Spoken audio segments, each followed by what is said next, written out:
وہ اسمبلی میں خاتون مل رہی تھی سب سے، مولانا غلام غوث ہزاروی رحمۃ اللہ علیہ وہ بیٹھے، مفتی محمود ادھر بیٹھا ہو، یہ مفتی محمود ہے، ادھر غلام غوث ہزاروی۔ مفتی محمود رحمۃ اللہ علیہ فرماتے ہیں زمین میرے پاؤں کے نیچے سے نکل گئی، یا اللہ یہ اسمبلی کے سارے بے حیاؤں سے یہ خاتون ہاتھ ملا رہی ہے، وہ بھی اسمبلی کی خاتون ہاتھ ملا رہی ہے، لیکن یہ کہ جب میں مفتی محمود ہوں، میں تو قائد ملت اسلامی ہوں، میں کیا کروں گا؟ اور اب ہم مشورہ نہیں کر سکتے ہیں، سر پہ آ گیا، یہاں سے آ رہی ہے۔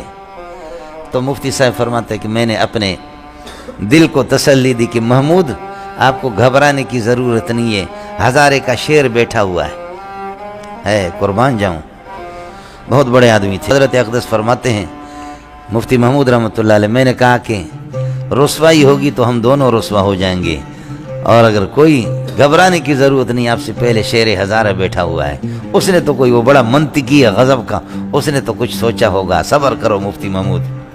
وہ خاتون ہاتھ میں لے، کیا حال ہے؟ سی ٹھیک ہے، ٹھیک ہے، مزاج صحیح ہے، ہاں جی مزاج صحیح ہے، ایسے ہی چلتے چلتے مولانا غلام غوث ہزاروی کے پاس جب پہنچ گئے تو حضرت کھڑے ہو گئے، کیسے پختانے ہم، سینہ ملا شکا